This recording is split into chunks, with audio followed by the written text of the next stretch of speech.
Welcome to the Kwik Performance Engine Lab. We're doing big block stuff. We have here a water pump that came on the 88 to 2000 Chevy trucks. It's the long water pump, and that's what all of our systems are designed around.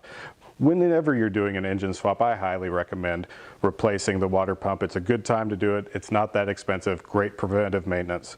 So we offer this one. We even include the bolts that you need in order to bolt it up. Comes with the gaskets.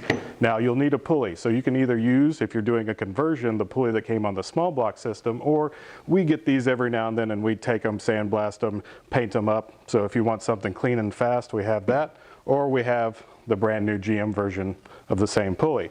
Now if you're looking for a billet version, this is what comes in all of our Mark IV versions. It's aluminum version, and it also comes with the mounting bolts there.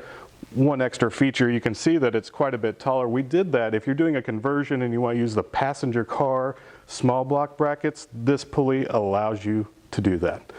It's a great option for you. If you have questions, give us a call. Thanks.